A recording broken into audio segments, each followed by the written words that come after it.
Das ist komisch ohne Haare, ich sag's dir, du. Da fehlt was. Da geht gar nichts mehr. Krass.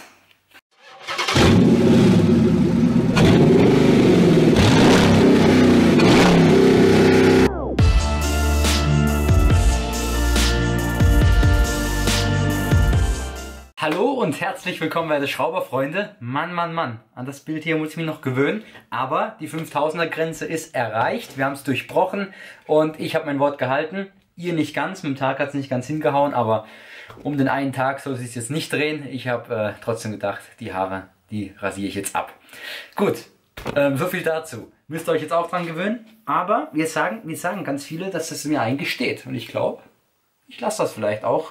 Denn ich muss morgens nur noch aufstehen und so machen und dann kann ich raus. Hat seine Vorteile.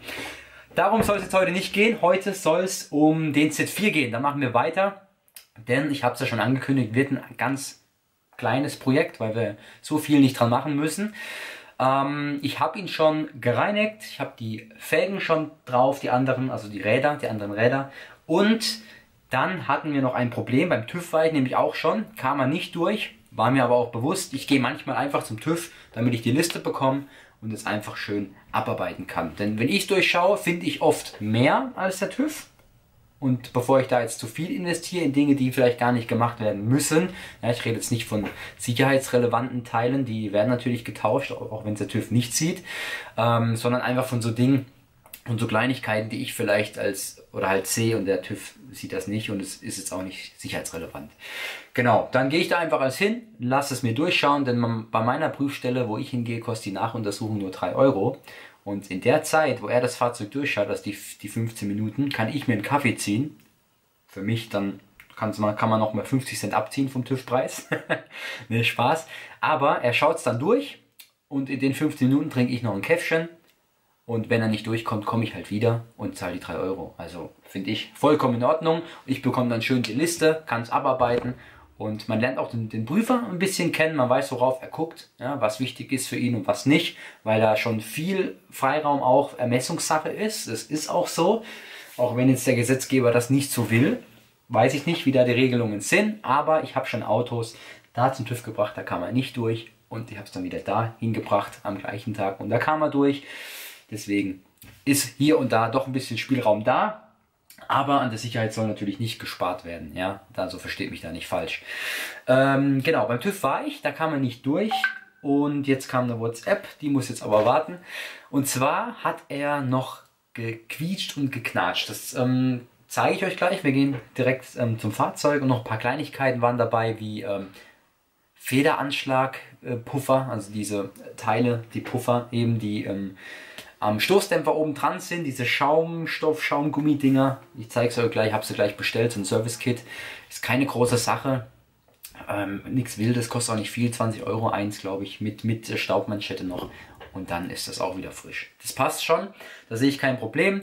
Eine Sache, das Quietschen, das habe ich jetzt auch gefunden und das zeige ich euch jetzt auch. Beziehungsweise, nee, ich kann es euch gar nicht zeigen, weil ich die Felgen schon unten habe. Mist. Egal, ich sage es euch einfach, vorne rechts hat es gequietscht wie Sau und geknatscht. Und das ist meiner Meinung nach der Stoßdämpfer. Der TÜV-Prüfer hat aufgeschrieben, es wäre der Querlenker, das Gummi wäre beschädigt. Habe ich geschaut, da ist nichts beschädigt. Und ich bin dann mit dem Finger direkt an den Dämpfer, also an die Kolbenstange und bin dann drunter mit einem Getriebeheber. Und immer wenn ich gepumpt habe, habe ich es gemerkt, auch durch die Vibration habe ich es gemerkt, kam das Geräusch eben. Also es kam definitiv vom Stoßdämpfer auf der rechten Seite aber nur. Aber Dämpfer wechselt man natürlich achsweise. Ich habe jetzt nur einen da, weil der zweite erst morgen kommt. Der war nicht direkt lieferbar. Der kommt aber komplett rein und ich mache das Domlager auch noch mit, weil es auch nur 20 Euro gekostet hat und dann ist da auch Ruhe. Weil vorne müsst ihr euch vorstellen, wir haben eine 3 Liter Maschine drin. Da ist schon Gewicht drauf auf dem Ganzen. Und da schadet es nicht, wenn man das mal tauscht. Und dann ist das Auto perfekt, sauber ist er auch. Lederpflege habe ich noch aufgetragen und ich freue mich auf die Probefahrt. Gerade bei so einem Wetter durch den Schwarzwald. Das wird eine geile Nummer, da nehme ich euch mit. Und jetzt genug gesappelt. Wir gehen jetzt mal zum Auto und schauen uns die Teile an, die heute kamen. Da steht das gute Stück. Die Räder habe ich jetzt noch mal runter gemacht. Die waren schon drauf, wegen raus und reinfahren, aber um die Stoßdämpfer zu tauschen, müssen die natürlich weg. da haben wir den einen. Der andere kommt morgen, wie gesagt. Und ich fange auch heute mal mit der Knatschseite an. So, da haben wir den. Gar nicht so billig, kostet im VK 200 €. Einer. Aber das ist es mir wert. Denn wir dürfen oder wollen hier auch keinen Scheiß an den Mann bringen. So, hier ist das gleiche drin wie auch hier. Nämlich das Domlager oder Federbein-Stützlager, wie es auch genannt wird, mit integriertem Kugellager. So, und das Fett, das stinkt ganz schön, aber das soll auch so sein. Und hier, da sind dann die Domlager für hinten drin. Die machen wir auch neu. Und das hier ist noch ein sogenanntes Service-Kit. Da sind dann die Anschlagpuffer drin. In dem Fall von vorne. Na.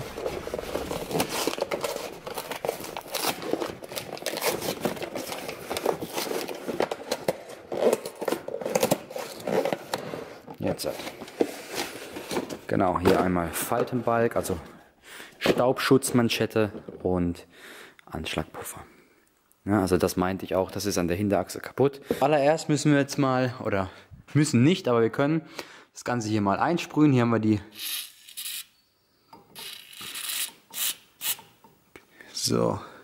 Stabi-Stange, die muss raus, weil die hängt am Dämpfer mit drin. Dann müssen wir noch hier innen, muss jetzt gleich mal das Rad eindrehen oder die Achse eindrehen. Spurstange muss normalerweise nicht runter, sprühe sie trotzdem mal ein. Aber hier der Querlenker, den müssen wir lösen vermutlich, dass wir da rauskommen. Und natürlich der Dämpfer an sich. Und den können wir bei der Verschraubung hier rundherum mal etwas einsprühen, damit sich das dann den Weg frei bahnt, wenn wir den Dämpfer lösen. Und wir da besser rausgerutscht kommen. So, ich bin echt gespannt, wie der Dämpfer arbeitet. Wenn wir ihn demontiert haben, auch die Feder weg ist, dann drücke ich ihn mal rein und ich könnte wetten, der macht gar nichts mehr. Ich bin gespannt. Jetzt kommt hier erstmal der Warnkontakt weg. Kann man das ein bisschen sehen. Hier ist eine Leitung, die muss weg. Warnkontakt für Bremsen ist das. Ne, ABS-Ring, sorry. Dann muss hier die Bremsleitung rausgekippt werden. Ihr seht das gar nicht. Zeige ich das mal. Hier aus dieser Halterung raus. Ich müsste euch eigentlich hier hinstellen. Dann wird der Dämpfer bzw. das Federbein gehalten von einer Schraube. Die befindet sich hier. Wird von der anderen Seite dann gelöst. Und jetzt hole ich mal den Schlagschrauber und dann geht's los. Okay, das wird eine recht leichte Nummer. Ich habe gerade den Dämpfer gelöst und wie ihr sehen könnt, kam die komplette Achse schon. Sehr geil.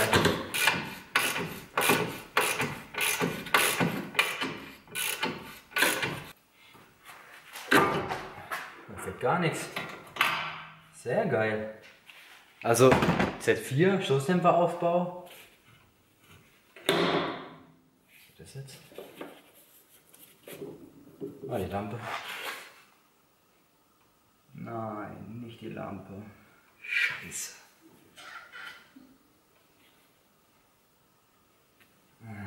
Fuck. Ja gut, jetzt seid ihr mal live dabei. Hier ist mir ein dummes Missgeschick passiert. Ich habe vergessen, die Niveauregulierung zu demontieren. Beziehungsweise sie hat sich da gerade verhakt. Die ist zuständig für die Xenon-Scheinwerfer. Damit die Beladung klar ist. Das ist jetzt abgebrochen. Muss ich schauen. Scheiße. Dumm gelaufen, ich gucke, was es kostet, aber so ist es halt. Passiert manchmal. Wichtig ist nur, wenn es ein Kundenfahrzeug wäre, ist es in dem Fall nicht, ist meiner, dass man es... Oh, das ist auch nicht cool. Ich muss jetzt hier arbeiten. Lenk mich mal nicht ab, bitte. Jetzt habe ich sie eingehängt, damit der Bremsschlauch nicht unter Belastung steht. Und jetzt können wir schon runter. Und hier seht ihr schön, das hier ist die Arbeit vom kugelgelagerten Domlager. Man hört es auch schön. Dafür ist es da, dass beim Lenken unter Belastung schön flüssig läuft. Hört man da schon was? Nee. Gut, jetzt gehen wir runter, lösen das Ganze von oben und dann haben wir das Federbein auch schon in der Hand. Und hier oben sehen wir auch schon die 3 Schrauben vom Domlager. Das hauen wir jetzt raus.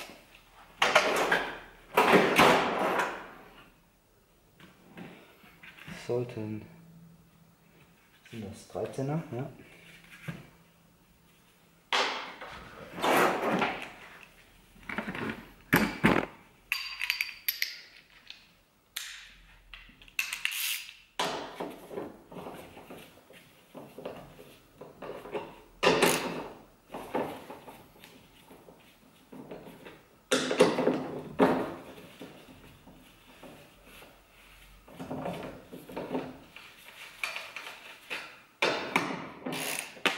Damit mir hier keine Scheiße passiert, hole ich erstmal noch einen Kurzflügelschoner.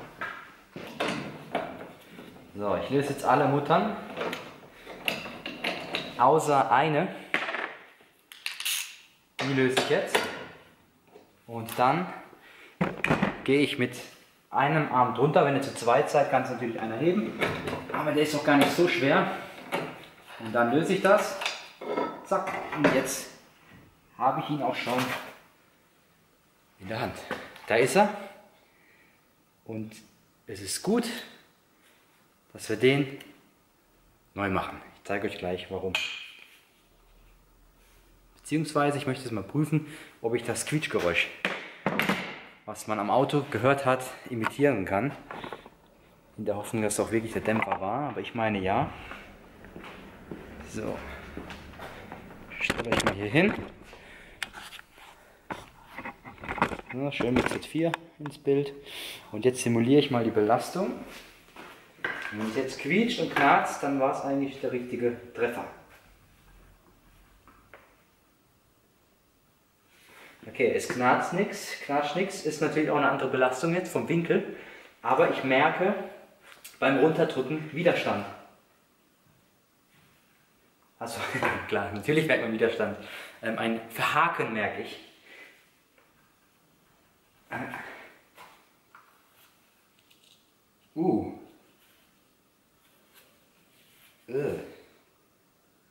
Okay. Wenn ihr da mal reinschaut, seht ihr das hier? Ja, man kann es sehen. Da ist ein richtig fetter Krater drin. Und zwar von Rost. Und ich bin gespannt, wie es da oben aussieht, wenn wir den Federteller jetzt hier rausmachen, das Domlager.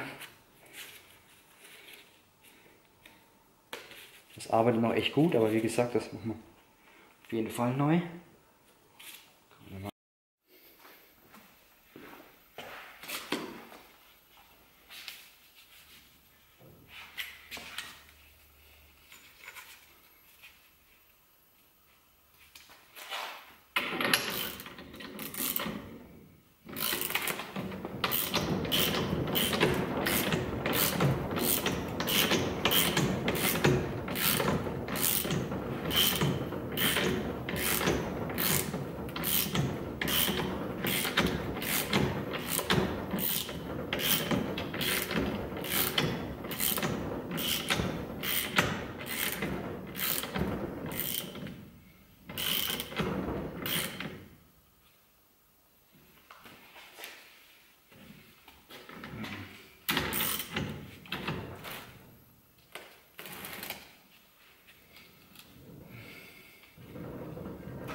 Blatt. So eine Scheiße, ey. Jetzt habe ich eine Taktik, die könnte funktionieren. Das ist echt bescheiden bei den Federn, aber egal. Wir müssen irgendwie durch jetzt. Unten mache ich jetzt den kleinen Teller dran. Mich überhaupt? Jawohl. Warum? Weil ich dann aufs Federbein gehe. So. Und dann schaffe ich es, dass diese zwei Haken hier, 1 und 2, da unten einhaken. Und oben lasse ich den großen drin, weil da gehen wir direkt auf die Feder. Und dann müsste es klappen.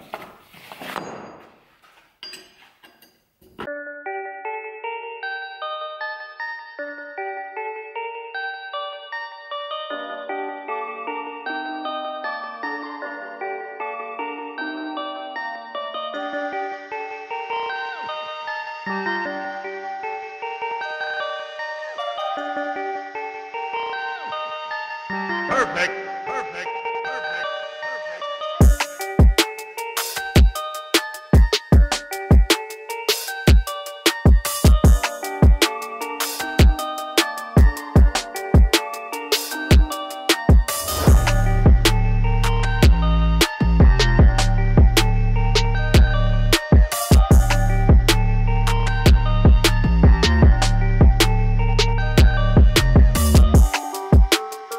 Was eine Scheiße.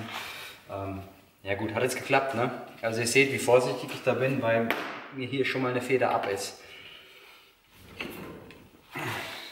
So, jetzt sieht es auch gar nicht mehr so klein aus. Aber ich sehe schon, es war dringend notwendig, dass wir den Dämpfer getauscht haben. Jetzt sieht sie gar nicht mehr so klein aus, ne? Also das sieht ja eigentlich, wie die schon vorgespannt ist, mit was von der Power. So, jetzt schaut mal.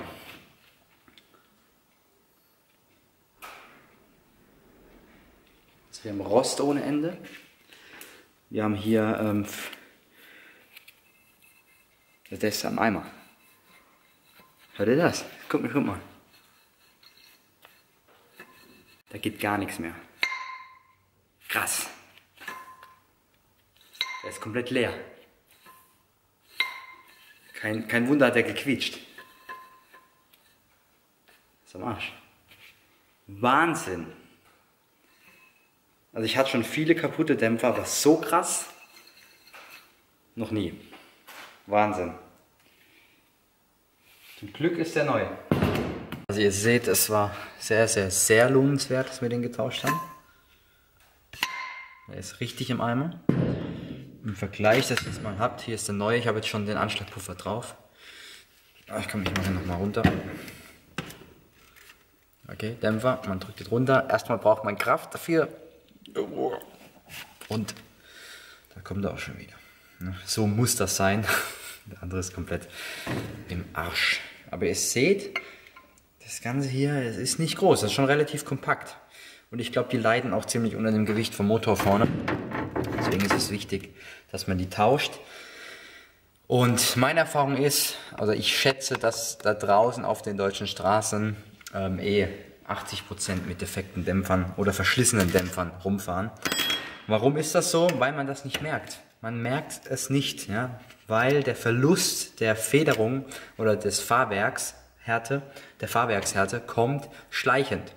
Heißt, jeden Tag ein bisschen oder jede Woche ein bisschen mehr. Und irgendwann gewöhnt man sich daran, dass man in ein Schiff fährt, was immer nur noch so rumschaukelt. Man denkt, das ist normal.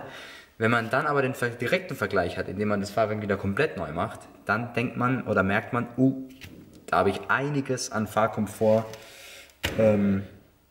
verloren und dann mit dem neuen Fahrwerk halt wieder dazu gewonnen. Deswegen, der Fehler kommt schleichend, das merkt man nicht. Ja? Wenn es ein Fehler wäre, der von einem auf den anderen Tag direkt käme, dann würden alle oder viel mehr Leute das Fahrwerk auch tauschen lassen. Ist so. Und dann wundern sie sich immer, kaputt.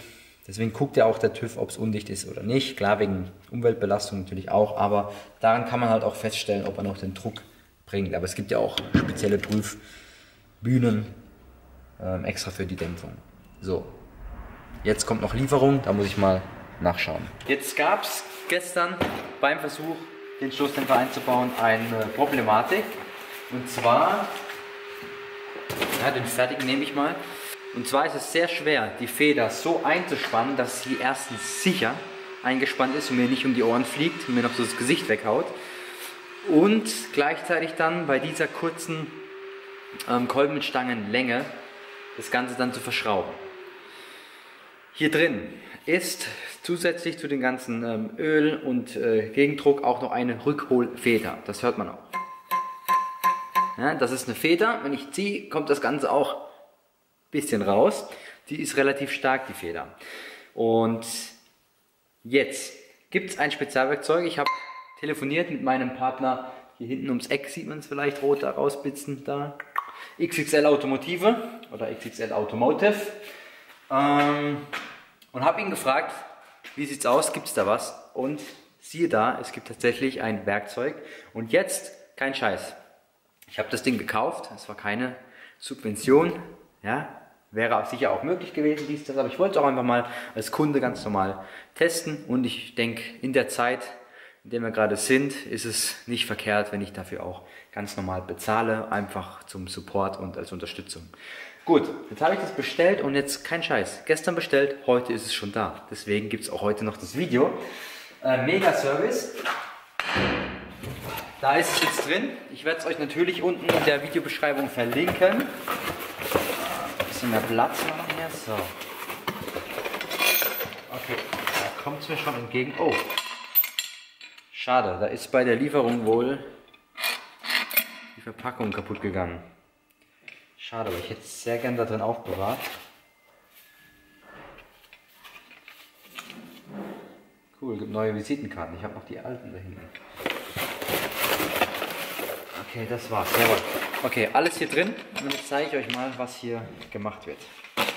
Machen wir das mal auf. Beschreibung mit dabei. So. Okay, also, wie wird jetzt vorgegangen? Wir haben einmal hier dieses Klemmstück extra mit einer Kunststoffverkantung drin. Ansonsten, ja, einfach zwei Gegenstücke, Kunststoff hier vernietet, damit nichts kaputt geht. Dann haben wir hier eine Gestänge, Gewindestange mit Aufsatz für den Dämpfer, ja, also hier. Und natürlich eine Mutter und das Ganze hier noch kugelgelagert, damit da nichts kaputt geht. Sehr simpler Aufbau, aber sehr effektiv und ich zeige euch, wie das geht. So, man geht es hin, ich zeige es noch kaputten Dämpfer, geht hier drauf, ja, und verankert dann hier quasi den Dämpfer. So, also es ist quasi einfach nur ein Abzieher. So, müsst ihr euch jetzt vorstellen, müsst ihr euch jetzt vorstellen, dass das hier jetzt hier drauf ist. Ich zeige es jetzt euch nur, nachher sehen wir es ja gleich beim Einbau. Dann dreht ihr das raus. So, und dann schafft man es, eine zusätzliche Länge von der Kolbenstange zu gewinnen, und zwar von 7 cm. Diese 7 cm sind genau die Zentimeter, die tatsächlich beim Einbau fehlen. Ja, also es ist erschwert und auch sehr gefährlich, weil euch die Scheiße sonst um die Ohren fliegt. Das ist wirklich so. Oder kann halt passieren. Es gibt natürlich noch Spezialteller von BMW, das ist dann wieder fahrzeugspezifisch, da müsste ich wieder genau den Teller kaufen, wo nur beim Z4 passt. Das ist doof, denn ich habe gerade letzte Woche oder vor 2 Wochen auch einen 4er BMW tiefer gelegt, da hatte ich das Problem auch und da ist mir eine Feder ab. Und da hinten ist das Loch in der Wand, kein Scheiß. Deswegen bin ich hier auch ein bisschen vorsichtig geworden. Dann zieht man das raus und dann kommt das hier zum Einsatz. Und dann klemmt man das fest unten, ja, quasi hier die Stange, wird dann hier festgeschraubt, verankert und dann rutscht das nicht mehr runter und dann könnt ihr es einbauen, alles verschrauben und wenn ihr es dann lose habt, macht ihr das wieder weg. Deswegen ist es auch geteilt und dann ist alles Pico verbaut.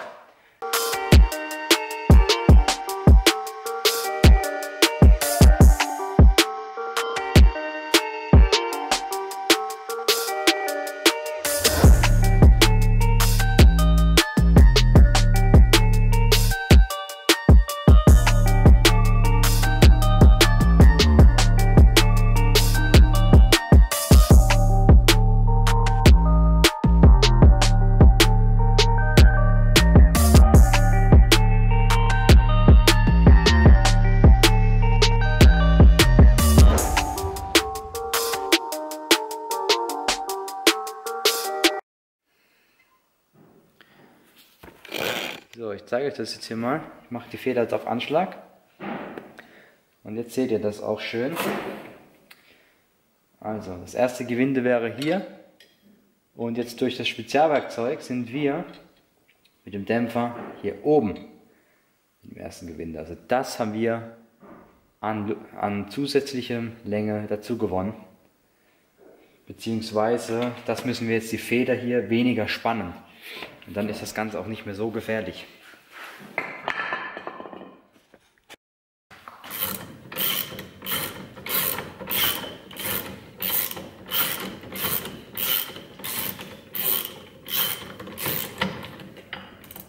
Okay, das sieht schon mal gut aus.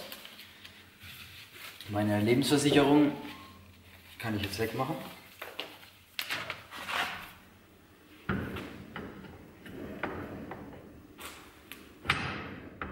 Sitzt ein, das passt.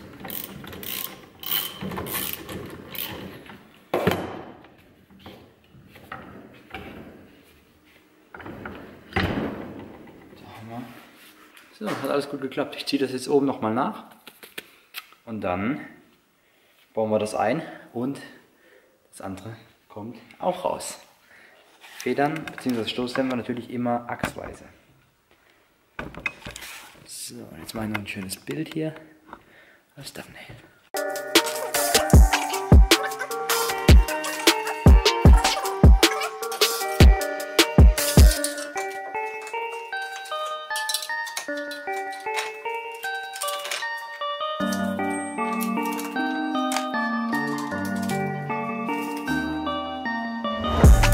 So, lasse ich es erstmal. Relativ lose noch. Den Dämpfer kann man ja eh komplett verdrehen wegen dem Domlager. Das heißt, das ist gar kein Problem. Also um die Nasen dreht sich hier nachher. Und so wird das Ganze dann verbaut. Dann kann die Koppelstange wieder dran. Und dann sollte das Gequietsche auch weg sein, nehme ich an. Ja, der TÜV-Prüfer hat aufgeschrieben, Querlenker, Gummi werden beschädigt. Ich glaube, der konnte das einfach nicht zuordnen, das Quietschen. Und hat das einfach deshalb aufgeschrieben. So, jetzt gehe ich erstmal was essen. Wir sehen uns dann. Soll ich den Einbau noch filmen? Ich glaube nicht, oder? Vielleicht auf der anderen Seite, kurze Frequenz, aber im Endeffekt in umgekehrter Reihenfolge wieder einbauen. Und die Niveauregulierung, also die Leuchtweitenregulierung fürs Xenon, habe ich schon neu bestellt. Da habe ich ja den Arm abgebrochen, weil ich nicht dran gedacht habe. Den solltet ihr natürlich auf jeden Fall davor lösen.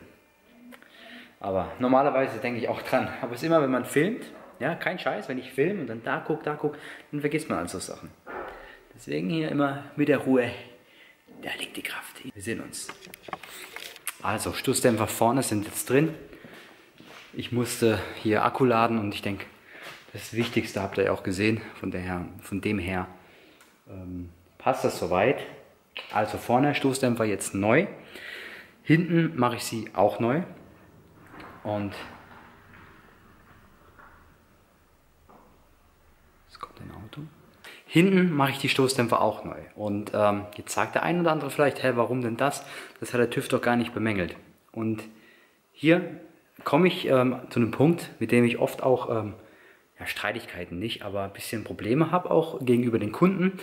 Wenn ich das jetzt denen sage, ich sage, hey, TÜV hat es nicht bemängelt, aber ich würde dir empfehlen, den Stoßdämpfer auch noch zu wechseln. Da sagen die oft, ja, wenn es der TÜV nicht bemängelt, dann kann es ja nicht so schlimm sein, dann ist doch alles gut. Nee, eben nicht, weil es gibt halt Dinge, die sehe ich, die der TÜV nicht sieht und genauso auch andersrum, wir sind alles Menschen.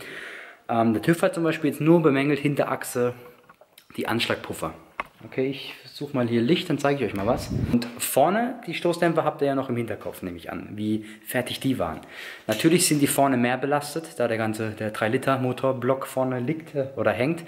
Und dementsprechend sind die Dämpfer auch stark belastet, aber erfahrungsgemäß sind die hinteren dann auch durch, definitiv. Aber, ich zeige jetzt mal, jetzt habe ich keinen Strom. So, TÜV hat nur bemängelt, jetzt klingelt das Handy, ich könnte kotzen, was ist denn los?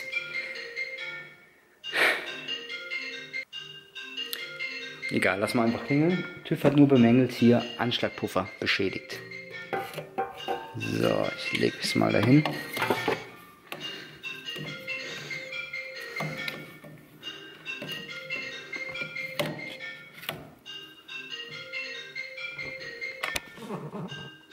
So, also der TÜV hat nur das hier bemängelt, dass das hier defekt ist. Hat er auch recht. Das ist nicht mehr ganz Pico. Wenn ihr das jetzt aber mal runterziehen, oder ich in dem Fall, schaut mal, was hier zum Vorschein kommt. Das hier ist die Kolbenstange vom Dämpfer. Die ist komplett angerostet und wenn ihr den Durchmesser nimmt, hat die ungefähr, ja, nicht ganz 50%, aber ich würde sagen, der Durchmesser hier oben an der Roststelle ist ca. 60% von 100. Ja, also das ist schon stark geschwächt. Also wird das hier auf kurz oder lang brechen. Ja, so ein Dämpfer arbeitet extrem viel und deswegen werde ich die Dämpfer auch tauschen, weil es bringt mir nichts, wenn die Bekannte das Auto jetzt bekommt, wenn ich es wenn sie es nimmt und dann der Dämpfer mal bricht. Und wer weiß, was dann passiert. Ne? Die Kolbenstange könnte brechen, kann passieren, definitiv. Es ist nicht mehr der Struktur und der Güte und auch der Stabilität wie im Originalzustand ist nicht mehr gewährleistet. Wenn das Ding jetzt bricht, dann fällt es vielleicht bei 200 km/h auf den Reifen, der schlitzt sich auf, platzt. Wenn ein Hinterachse ein Reifen platzt, ist das immer ein bisschen problematischer als vorne. Vorne kann man es noch heben mit der Lenkung, auch da ist natürlich doof, aber hinten ist noch schlechter. Und was hat man denn davon? Ja, der Dämpfer ist jetzt auch nicht so billig, ist halt auch ein BMW, ist auch ein Z4, müsst ihr euch auch bewusst sein. Die Kunden gibt es auch, die sagen, hey, ich fahr eine S-Klasse, aber heul dann rum, wenn eine Bremsscheibe teuer ist. Also irgendwie ist das dann, ja, den einen Nutzen mitnehmen, aber den anderen nicht bereit sein zu geben, bringt halt auch nichts. Deswegen werden die gewechselt, ja, weil es bringt mir langfristig nichts. Im Gegenteil, es schadet sogar meinem Ruf, es schadet der Gesundheit vom Fahrer eventuell. Und der TÜV-Prüfer hat es nicht gesehen, aber ist ja auch kein Problem. Also der geht ja auch nicht hin und zieht da die Anschlagpuffer runter. Ist ja auch gar nicht seine Aufgabe. Aber das ist so eine Problemstelle. Warum? Weil sich dort hier halt Feuchtigkeit sammelt. Ja, also hier dreht sich ja das Rad, dann spritzt das alles hier hoch. Hier sammelt sich dann schön Feuchtigkeit, deswegen sind die Anschlagpuffer auch immer so fertig. Kommen übrigens vom BASF. Ich wusste gar nicht, dass sie sowas machen. Also ist auch hier vom Süden, Mannheim, der Region. Riesenfirma, ich denke, kennt oder ein oder andere. Finde ich cool, dass das alles hier aus der Region kommt. Aber hier sammelt sich Wasser, dann rostet das und dann geht das halt kaputt. Und deswegen tausche ich die. Und da mache ich nicht rum. Lieber neu. Jetzt im Nachhinein hätte ich es von Anfang an gewusst, dass ich alle demontieren muss. Das wusste ich ja nicht von Anfang an. Aber hätte ich es jetzt von vornherein gewusst, hätte ich sehr wahrscheinlich vielleicht sogar ein Fahrwerk reingemacht. Also ein kleines tieferlegendes Fahrwerk oder ein bisschen Sportfahrwerk. Weil so ein Ticken tiefer wäre der Z4 auch noch schön, würde ich sagen. Ja, das war es jetzt erstmal mit diesem Teil. Ich warte noch auf die Stoßdämpfer, die kommen morgen. Heißt, morgen kommt dann Teil 3 schon. Ja, also erste Vorstellung, zweite jetzt vorne vorne Paletti machen und jetzt kommen hinten noch die Stoßdämpfer rein, Anschlagpuffer und auch die Domlager mache ich auch neu. Und dann geht es auch schon auf die Probefahrt. Und da freue ich mich drauf. Mit offenem Dach bei diesem herrlichen Wetter. Sehr schön. So. Das war's dann schon. Ich bedanke mich bei euch fürs Zuschauen und schreibt mir doch mal in die Kommentare, was ihr von meiner neuen Frisur haltet. Und ich habe gesehen, das E36-Video hat die 100 Daumen bekommen. Ihr wisst, was das heißt. Ich habe mir da was richtig Geiles überlegt und Marco, mein treues Helferlein, hat auch schon richtig geile Arbeit abgeliefert. Da kommt was Fettes auf euch zu. Checkt mal den Shop, wäre ganz cool, würde mich freuen und wir sehen uns im nächsten Video. Haut rein. Bis dahin und ciao.